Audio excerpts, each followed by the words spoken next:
জন্য আল্লাহ কোরআনে বারবার বলছে, শোনো, আমি আল্লাহর ৯৯ নাম সিফাতি নাম একটা না ৯৯টা। কয়টা? জোরে বলেন। ওহুয়াল গফুরুল ওয়াদুদ যুল আরশিল মাজিদ। আল্লাহ ক্ষমাশীল, আল্লাহ প্রেমময়, আল্লাহ ক্ষমা করতে জানে, এত বেশি ক্ষমা করতে জানে দুনিয়ার কোনো মানুষকে এত ক্ষমা করতে পারে না, কোন সৃষ্টিজীবকে এত ক্ষমা করতে পারে না। কথা কোন ঠিক না বেঠিক? ও মিয়া সাহেব, শত্রু দেখলে বাঘও নিজে বাঁচতে চায় না, বরং তার বাচ্চাটারে আগে বাঁচাইতে চায়। আছে না নাই? কথা বলেন, জোরে বলেন। যেই মায়ের ওলানে স্তনে দুধ আসে, বাচ্চা জন্ম দিছে, স্তনে দুধ আছে, আজকে 1 মাস ধরে সে দুধ পান করায়, হঠাৎ যদি ওই মায়ের শিশুটা মারা যায়, স্তনওয়ালা মা, দুধ থাকনেওয়ালা মা, দুধের যন্ত্রণায় তখন ডানে বামে তাকায় কোনো শিশু আছে কিনা। শিশু পাইলে তারে দুধ পান করায়, মনে রাখবেন, শিশু পাইলেই তারে দুধ পান করায়। এটা পান করানোর একটা যন্ত্রণা, দুধ পান করায় শিশু পাইলেই। আল্লাহর হাবিব এমন একটা পরিস্থিতি দেখলেন, একটা মহিলা পাগলের মতো এদিক ওদিক দৌড়ায়, যেই না একটা বাচ্চা শিশু পাইছে, কোলে নিয়ে চুমা দিয়ে তারে দুধ পান করাইতেছে। রসুল বলে, শোনো, সন্তানহারা মা স্তনের দুধ পান করানোর জন্য যেমন বেহুশ হয়ে বেকুল হয়, কিয়ামতের দিন আল্লাহ তাআলা তার বান্দাদেরকে ক্ষমা করার জন্য, মাফ করে দেওয়ার জন্য এর চাইতেও বেশি বেকুল থাকবে। আল্লাহ ক্ষমাশীল। কথা বলেন ঠিক না বেঠিক? ক্ষমা আছে না নাই? আল্লাহর আরেক নাম হলো ওদুদ। আল্লাহ প্রেমময়, প্রেম দিতে জানে আল্লাহ, ভালোবাসতে জানে আল্লাহ। ভালোবাসার মূল স্তম্ভই হলো আল্লাহ। আল্লাহর ভালোবাসাই শ্রেষ্ঠ ভালোবাসা। এ ভালোবাসা যারে দেয়, ও যুবক, তুমি নারীর প্রেমে পড়ছ, মা ছাড়তে চাও, বাপ ছাড়তে চাও, ভাই বন্ধু লাগবে না, আত্মীয় স্বজন লাগবে না, বংশ লাগবে না, দেশের মাটি লাগবে না, ওরে পাইলেই তোমার সব পাওয়া হবে। ওরে না পাইলে তুমি ফাঁসি দিয়া মারা যাইবা। ওরে না পাইলে তোমার দুনিয়ার সব অন্ধকার তুমি ভাবো। তুমি একটা নারীর প্রেমে পড়ছ, ক্ষুদ্র একটা সৃষ্টির প্রেমে পড়িয়া তুমি মনে করো দুনিয়ার সব একদিক, সে আমার আরেক দিক। তুমি অন্যায় অপরাধে লিপ্ত হয়েছ, তুমি সঠিক পথ হারাইয়া ফেলছ। মনে রাখবে, আল্লাহ প্রত্যেকটা মানুষকে সৃষ্টি করার আগেই তার জোড়া নির্ধারণ করেছে। যেদিন আকাশও বানায় নাই, জমিনও বানায় নাই, আকাশও বানায় নাই, জমিনও বানায় নাই, মানুষ তো দূরেরই কথা, আসমান জমিন সৃষ্টির 50,000 বছর আগে তুমি মানুষ কদ্দুর লম্বা হইবা, চেহারা সুরত কেমন হইবে, দুনিয়ায় কি রিজিক তুমি পাইবা, কি বুদ্ধিমত্তা তোমার হইবে, কি পথ তুমি চলবে, কে তোমার জীবন সঙ্গী হবে, আল্লাহ প্রত্যেকটা পুরুষের জন্য নারী, নারীর জন্য পুরুষ, এই সব নির্ধারণ করছে আসমান জমিন সৃষ্টির 50,000 বছর আগে। বিশ্বাস হয়? আরে কথা কন না। এটার নামই তকদির। এটার নাম কি? আরে জোরে কন না। এই তকদিরের ফয়সালাই ভারতের প্রধানমন্ত্রী নরেন্দ্র মোদী, সে ছিল চা বিক্রেতা, ট্রেনে চা বিক্রি করতো। ট্রেনে ফেরিওয়ালা আছে না, ট্রেনে উঠে আবার আরেক স্টেশনে আইলে নাইমা যায়, আবার সেই দিক থেকে উঠে স্টেশনে আইলে নাইমা যায়। আমাদের দেশে চা কম বিক্রি করলেও চানাচুর টানাচুর ভালো বিক্রি করে। কথা কন। এক স্টেশন থেকে আরেক স্টেশন, এক স্টেশন থেকে আরেক স্টেশনে চা বিক্রি করতো নরেন্দ্র মোদী। সেখান থেকে তারে ভারতের প্রধানমন্ত্রী বানাইছে। এটার নাম তকদির। এটার নাম কি? তকদির। চোখের সামনে আল্লাহ সব দেখাইছে। কত প্রধানমন্ত্রী, কত রাষ্ট্রপতি লাথি খেয়া বিদায় নিছে। কথা কন না কা। আমেরিকার প্রেসিডেন্ট বুশ ইরাকে জুতা খাইছে। কি খাইছে? জুতার বাড়ি খাইছে। সারা বিশ্ব শাসন করে সম্মান, কিন্তু একটা কথা পৃথিবীতে গাঁথা আছে, প্রধানমন্ত্রী থাকাকালে জুতার বাড়ি উপহার মুসলমানদের পক্ষ থেকে। বেজ্জতি করছে কে? নির্ধারণ করছে কে? আমাদের জীবন নিয়ে আমাদের যত টেনশন, আপনার ছেলেকে নিয়ে একটু বিবেক দিয়ে বুঝবেন, অল্প কথায় অনেক সময় যথেষ্ট হয়। খেয়াল করেন, আপনার ছেলেকে নিয়ে আপনার টেনশন আছে না নাই?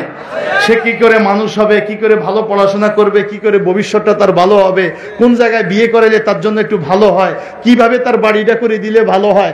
আপনার ছেলে নিয়ে মেয়ে নিয়ে আপনার যত টেনশন, যিনি স্রষ্টা তার সৃষ্টিজীব নিয়ে তার মোটেও টেনশন নাই। তিনি বলছেন সবই তো আমার হাতে, সবই তো আমার হাতে। বাবা সন্তান, সন্তান যদি আনুগত্যশীল হয়, সন্তান যদি ভদ্র হয়, বাবা তারে কি না দেয়। আমার সৃষ্টি যদি আমার পথে ফিরে আসে, আমার সৃষ্টি জীব যদি আমার পথে ফিরে আসে, আমার কোন বান্দা যদি আমার পথে ফিরে আসে, আমার দরবার সবই তার জন্য খোলা।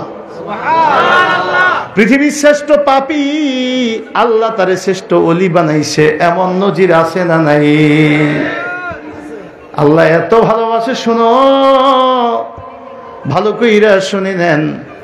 কোন ব্যক্তি যদি বলে, খেয়াল করেন, কোন ব্যক্তি যদি বলে ও আল্লাহ তুমি আমার কত সুন্দর গোলাম আর আমি তোমার কত সুন্দর রব, এই কথাটা ঠিক আছে? আবার বলি, খেয়াল করেন, কোন ব্যক্তি যদি আল্লাহকে ডাক দিয়ে বলে ও আল্লাহ, ও আসমান জমিনের মালিক, তুমি আমার কত সুন্দর একটা গোলাম আর আমি তোমার কত সুন্দর একটা রব, এটা ঠিক আছে? এই কথা কইলে আর ইমান থাকবো? আল্লাহরে কইছি কি? কথা বলেন না। আল্লাহরে কি বলছে আর নিজের কি বলছে? তাও কার মালিক? তোমার মালিক। আমি তোমার কত সুন্দর রব আর তুমি আমার গোলাম। কিন্তু বুখারী শরীফে বলছে, কথাটা ঠিক আছে, এটা আমার মন গড়া কথা না, বুখারী শরীফের হাদিস, রহমাতুল্লাহ আলামিনের জবানের বাণী আল্লাহর পক্ষ থেকে, যে কথাটা ঠিক আছে। এ আমার কাছে আর ভাইরা রে, ভালো কইরা শুইনা নিও। এই কথাটা কে বলবে? যেই ব্যক্তি মরুভূমিতে নিজের বাহন হারাইয়া ফেলবে। মরুভূমি, হাজার হাজার মাইলের মরুভূমি, সকালবেলায় সূর্য যখন উঠে, উত্তপ্ত অগ্নিতে এগুলো বালু বয়েগুলো সব বালু অগ্নিময় হয়ে যায়। পাথর আর বালুর মরুভূমি আগুন হয়ে যায়, অগ্নি হয়ে যায়। এত উত্তপ্ত, পা দিলে ফসকা পড়ে যায়, জিহ্বা কলিজা মুহূর্তে শুকিয়ে যায়। আরবের যুগে, ওই যুগে এক দেশ থেকে আরেক দেশ বিমান ছিল না, ইঞ্জিন চালিত কোনো বাহন ছিল না। আল্লাহ রব্বুল আলামিন এক দেশ থেকে আরেক দেশ মালামাল ট্রান্সফার করতে, ব্যবসা বাণিজ্য করতে, যোগাযোগ রাখতে, আত্মীয় স্বজনের দেখা সাক্ষাতে, এই জন্য আল্লাহ তাআলা পৃথিবীবাসীর জন্য সৃষ্টি করেছে ওট। কি সৃষ্টি করছে? ওটকে মরুভূমির জাহাজ বলা হয়। যারা পড়াশোনা করছেন তারা জানেন, বাংলায় পড়েন অথবা আরবি পড়েন, সবাই জানে ওটকে মরুভূমির কি বলছে। আল্লাহ বলছে উট হইলে আমার একটা কুদরত। কেমন কুদরত? আফালা ইয়ানজুরুনা ইলাল ইবিলি কাইফা খুলিকাত। তারা কি উটের দিকে তাকায় না? আমি আল্লাহরে তারা চিনতে পারে না, খুঁজতে থাকে, আল্লাহরে তো দেখি না, আল্লাহরে তো দেখি না, এই জন্য মূর্তি বানায়, এই বানায়, সেই বানায়। সব বন্ধ করো। আমারে তারা কিসে খোঁজে? আমার সৃষ্টিজীবের মধ্যে খুঁজুক আমি আছি না নাই, দেখুক। আফালা ইয়ানজুরুনা ইলাল ইবিলি কাইফা খুলিকাত। তারা কি উটের সৃষ্টির দিকে তাকায় না? উটকে কিভাবে সৃষ্টি করা হয়েছে? তোমার মরুভূমি পাড়ি দিতে হবে, এজন্য বাঘ উপযুক্ত না, সিংহ উপযুক্ত নয়, এজন্য গরু ভেড়া বকরি উপযুক্ত নয়। একটা উটকে আল্লাহ এমন সৃষ্টিভাবে সৃষ্টি করছে, তার পায়ের খুরগুলো, তার দেহের শক্তিটা, তার এই মানে সহ্য শক্তিটা, তার আগুন বা গরম সহ্য শক্তিটা এমন ভাবে আল্লাহ তাআলা দিয়েছে, অন্য প্রাণী যেটা পারে না, সেটা আস্তে আস্তে আস্তে আস্তে, কোনো তাড়াহুড়োও নাই, তাড়াহুড়োও নাই, আস্তে আস্তে পা ফেলে অনায়াসে যাইতে থাকবে। বাকি সব সৃষ্টির কলিজা শুকিয়ে যাইতে পারে। ওট 8 দিনে পানি খাইবে একবার। কয়দিন? আসলে কোন 8 দিনে একবার পানি খাইবে, 8 দিনে আর পানি খাবে না। 8 দিন শুধু আপনারে ফিডে নিয়ে চলবে। কয়দিনে একবার? 8 দিনে একবার পানি খাবে। ওই পানিটা সে 2 ভাগ করবে। কয় ভাগ? 1 ভাগে রাখবে, এক পাশে 1 ভাগে রাখবে তার নিজের জন্য, তার শরীরের প্রয়োজনে, তার সার্কুলেশনে 1 ভাগ পানি নিজের জন্য রাখবে, আর একটা রিজার্ভ ট্যাঙ্কিতে আরেক ভাগ পানি তার পিঠের উপরের মালিকের জন্য রেখে দিবে। যেই মানুষটা তার ঘাড়ের উপরে বসে মরুভূমি পাড়ি দিচ্ছে, ওই মানুষটা যদি বিপদে পড়ে, ওট তার জন্য 1 ভাগ পানি রাখবে। যদি ওই মালিক যেই পানি নিয়েছে, ওই মালিক যেই সামানা নিয়েছে, এটা যদি শেষ হয়ে যায়, আমি ওট যতই চলি, পিঠের উপরের মালিক মরে গেলে আমার চলার দাম কি আছে? কথা কন না? এজন্য মানুষ অনেক নিমক হারাম হয়, এত নিমক হারাম পশু পাখি হয় না। কথা কন? 2-3 বছর 4 বছর গরু পাললে, ওই গরু বিক্রি দিলে মালিকের বাড়ির থেকে যখন টেনে টেনে নিয়ে যায়, দেখা যায় অনেক পশু কান্দে, অনেক পশু কান্দে। কুত্তা পাললে 2-1 বছর একটা কুকুর পালেন, যেদিকে যাবেন 5 মাইল 7 মাইল, ও চেষ্টা করে আপনার সাথে যাইতে। কথা কন? যখন আপনি ঘুমাবেন, ওই কুকুরে কোনো দিন বলা লাগবে না। আপনি ঘুমাবেন বটে, সে আপনার বাড়িতে পাহারা দিবে। আপনি রাত ভর ঘুমাচ্ছেন, সে আপনার বাড়িটা পাহারা দিচ্ছে। ঠিক না বেঠিক? এজন্য আল্লাহ কোরআনুল কারীমে বলছে, ইন্নাল ইনসানা লিরাব্বিহি লাকানুদ, নিশ্চয়ই মানুষ তার প্রভুর বড়ই নাফরমান। আর আমি কুমিল্লায় এক, যদিও উনি আলেম না, কিন্তু জ্ঞানী মানুষ, কথা এমন একটা কথা কইছে আমার চিরজীবন স্মরণ থাকবে। কয় যে, হুজুর, মানুষ চিন্তা করে যে আমার কথা ভাইয়ে কয় না কা, আমি এত কিছু করছি, ছোট ভাই গল্লাই ছোট ভাইয়েরা কয় না কা, মামু গ বংশেল্লাই এত কিছু করছি, মামুরা আমার কথা কয় না কা, নিজের বাড়ির মানুষেল্লাই এত কিছু করছি, কয় না কা। আসলে এই চিন্তাটা একটা বোকামি চিন্তা।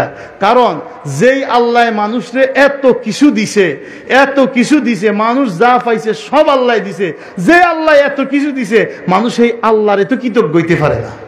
কথা কন দেখা? একটু ডাইনের টান বাম হইলে হ্যাঁ আল্লাহরে ভুলি যায়। তো মানুষ যেহেতু আল্লাহরই পরিপূর্ণ কৃতজ্ঞ হইতে পারে না, সে মানুষের কৃতজ্ঞতা কি করবে? কথা কন? তবে আল্লাহ বলছে শুনো, আল্লাহ বলছে শুনো, যারা জগতে নেককার, যারা আমি আল্লাহর প্রেমিক, ওদের অবস্থান, ওদের চরিত্র হবে, তারা মানুষের কৃতজ্ঞতা জ্ঞাপন করবে। মানুষের থেকে যে উপকারটা পাবে, ওই উপকারটা তারা স্বীকার করবে, মানুষের কল্যাণকামী হবে। মান লাম ইয়াশকুরিন নাস লাম ইয়াশকুরিল্লাহ, যে মানুষের কৃতজ্ঞতা জ্ঞাপন করতে পারে না, সে আল্লাহরও কৃতজ্ঞতা জ্ঞাপন করতে পারে না। ভাইয়ে এত দেওয়ার পরেও যে ভাইয়ের নামটা কইতে পারে না, মামুর উসিলে বড় হওয়ার পরে মামুর নামটা কইতে পারে না, ওস্তাদ থেকে শিকার পরে ওস্তাদের সম্মানমূলক অভিবাদন করতে জানে না, সে আজকে নিজের বড় মনে করে, ওই সব মামু ভুল্লা যায়, চাচা ভুল্লা যায়, ভাই ভুল্লা যায়, বংশ ভুল্লা যায়, আজকে আমি হইয়া গেছি। মনে রাখবা, একটু সুখ পাইলে সে আল্লাহরেও ভুল্লা যায়, সে আল্লাহরও কৃতজ্ঞতা জ্ঞাপন করতে জানে না। যে মানুষের প্রতি কৃতজ্ঞ, সে দয়াময় আল্লাহর প্রতিও কৃতজ্ঞ থাকে। কষ্ট পাইছেন? আমাদের দেশে কয় নুন খাইবি যার গুণ গাইবি, যার নুন খায় তার গুণ না কইলে কয় নাফরমান। এটা হলো বাংলা কথা, কিন্তু মূলত এটা হাদিসের কথা। কষ্ট পেয়েছেন? একটু মহাব্বতে বলি, লা ইলাহা ইল্লাল্লাহ, লা ইলাহা ইল্লাল্লাহ, লা ইলাহা ইল্লাল্লাহ, লা ইলাহা ইল্লাল্লাহ। এই কালেমার জিকির করো সদা সর্বক্ষণ, মরণের পরে বুঝিবে তুমি এই জিকিরের ছিল কত প্রয়োজন। লা ইলাহা লা ইলাহা লা ইলাহা লা ইলাহা লা ইলাহা লা ইলাহা ইল্লাল্লাহু মুহাম্মাদুর। ও কাছিয়ার ভাইরা রে, মানুষের স্বভাব চরিত্র সুন্দর করলে জীবনও সুন্দর হয়, সমাজও সুন্দর হয়, আল্লাহর কাছে মানুষটা প্রিয় হয়। ওয়াজ অনেক লাগে না, একটু শুই না নিও। শুকর একটা বড় নেয়ামত। শুকরকারী বান্দাকে আল্লাহ বাড়াইয়া দেয়। যে শুকর করতে জানে না, যে নাশকর হয়, আল্লাহ তার জন্য শাস্তি প্রস্তুত করে রয়েছে, ওই নেয়ামত তার মধ্যে থাকে না। এই জন্য যে উস্তাদদের কাছে শিখছি, একটা অক্ষরও যদি জীবনে শিখাইয়া থাকে, তাকে উস্তাদ মানতে কোনো সমস্যা আছে? আজকে আমরা তো এটা ভুলে গেছি। আমি তো বড় হয়ে গেছি, এখন আমার তো বয়স হয়ে গেছে, এই জন্য স্যারের স্যার কইতে রাজি না। অমুকের তেন আমি শিখছি, এটা স্বীকার করতে রাজি না। কথা কন না কা? চাচায় অবদান করে বিদেশ পাঠাইছে, ভাই অবদান করে পড়ালেখা কইরা মানুষ কইরা তুলছে। আমাদের বাড়ির অমুক অবদানে আজকে বাড়িতে সুন্দর একটা মসজিদ হইছে। এই কথাগুলো যদি হৃদয় খুলে অন্তর থেকে সে ভালো করছে, আমি ভালো বলবো। এই মানসিকতা যদি রাখা যায়, খোদার কসম, আল্লাহ তোমারে যে নিয়ামত দিবে, ওই নিয়ামতের শুকরও তুমি ঠিক মতো করতে পারবা না। মানলাম ইয়াশকুরিন্নাস লাম ইয়াশকুরিল্লাহ। যে মানুষের কৃতজ্ঞতা আদায় করতে জানে না, সে আল্লাহরও কৃতজ্ঞতা আদায় করতে জানে না। এজন্য মুসলমানের চরিত্র হবে, যেখানে যে আমার প্রতি অবদান রাখছে, ওই অবদান স্মরণ করে তাদের কল্যাণ কামনা করা। এই জন্য দেখবে আল্লাহওয়ালা আলেম যারা, ওরা যখন মুনাজাত করে, সুযোগ পাইলে, সময় পাইলে, লম্বা দোয়ার সুযোগ হইলে হাত তুইলা কয়, আল্লাহ দুনিয়ায় যে আমারে ভালোবাসা একদিন মাথায় একটা মুছা দিছিল, ভালোবেসে যে আমার দিকে হাসি দিয়া কথা বলছে, যে আমারে পৃথিবীতে কোনোদিন এক গ্লাস পানি আগায়া দিছে, এক গ্লাস পানি খান।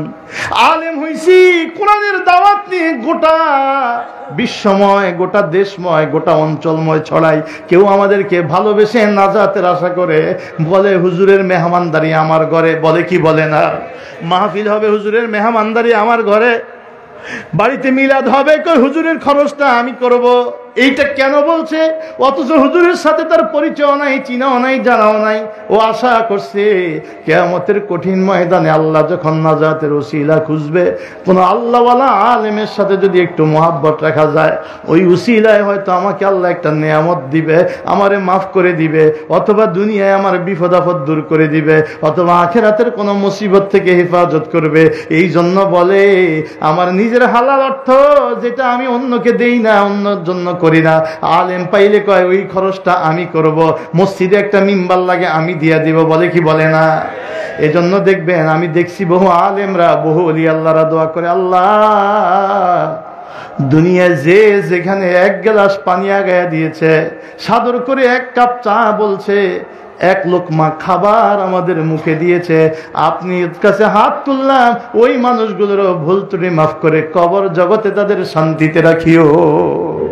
এটা হইল শুকর। এটার নাম কি? সেটা কৃতজ্ঞতা। তার কাছে তো এই দোয়া কেউ চায় নাই যে দুনিয়ায় আপনার কে কোথায় এক লোকমা খাবার সাহায্যে এইটার দোয়া আপনি করেন, এই কথা তো তার কেউ বলে নাই। কথা কন্দা।